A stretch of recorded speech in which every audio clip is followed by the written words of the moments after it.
Greetings, fellow Whovians. Whovian Queen here. Hope I have a good week so far. We'll look at the 13th Doctor era, now continues on with Series 13, aka Flux. And the first part of that is the Halloween Apocalypse. So, let's take a look at it. The Doctor and Yaz are in pursuit of Karvanista, one of the dog-like Lupari species, for reasons unclear to Yaz. They escape from his capture and follow him to Earth in the TARDIS. En route, the Doctor experiences a psychic vision of Swarm, a mysterious being escaping from his long-delayed imprisonment by the Time Lord Division. At present-day Liverpool, Dan Lewis arranges a date with a museum worker, Diane, before attending a shift at the soup kitchen heading home. Karvanista breaks into his house and transports him onto his Lupari ship. The Doctor and Yaz arrive after Dan's abduction, investigating his house and discovering what appears to be a Lupari invasion fleet approaching Earth. They escape just before Dan's house is collapsed by a trap set by Karvanista. They then briefly encounter Claire, a woman who claims to have met the Doctor in the latter's future. Departing, the Doctor and Yaz are confused by the appearance of a second doorway in the TARDIS's control room. Claire is subsequently captured by a weeping angel. Sorry about the light, guys. One of the light bulbs in my room light is flickering on off. I don't know what's causing it, but anyway. On Karvanista's ship, Yaz rescues Dan while the Doctor confronts Karvanista over his connection to the Division. Karvanista reveals that the Lupari are in fact saving humanity from Earth's imminent destruction by the Flux, an unknown entity that defies all laws of space and time and consumes everything in its path. The Doctor, Yaz, and Dan escape the ship and return to the TARDIS, where another doorway has appeared, to investigate the Flux. Meanwhile, the Flux catches Vinder, the sole crew member of a remote outpost in deep space, to evacuate his position. It also catches the attention of the Centaurans, who relish the prospect of destruction it poses.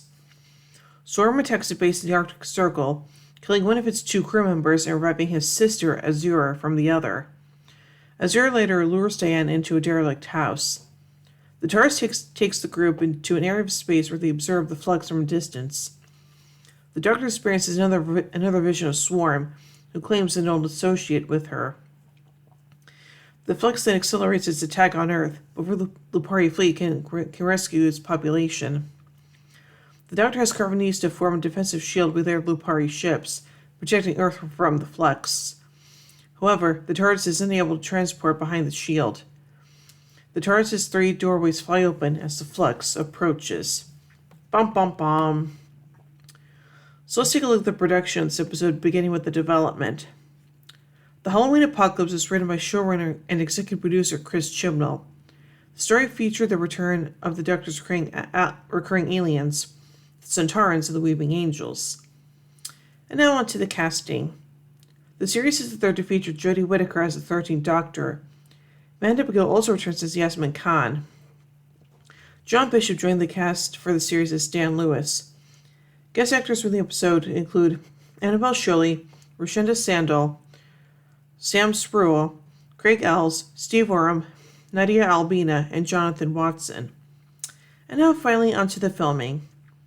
Jimmy Magnus Stone, who directed 4 episodes of the previous series, directed the first block, which comprised the first, second, and fourth episodes of the series. Filming was originally set to begin in September 2020, but eventually commenced in November 2020 due to the COVID-19 pandemic's impact on television. So overall, I think this episode is pretty darn good and definitely sets the stage for what's going to happen later on in the season. So, yeah. So overall, I give the Halloween Apocalypse 4 sonic screwdrivers out of 5. Anyway, tune in next week as we take a look at War of the Centaurans. Well, hope you enjoyed this review, and if you did, be sure to give it a thumbs up, share it around, don't forget to subscribe and hit the bell icon to be notified of my upload videos, and if you want to help support the channel further, then be sure to check out my Patreon page. Link is always is in the description below. Anyway, until next time, this is Whovian Queen saying, "Oh my giddy aunt! When I say run, run! Have a versatility of the neutron flow. Would you like a Julie, baby? Fantastic! Allons-y! Geronimo!" Bow ties are cool, fezzes are cool, and Stetsons are cool.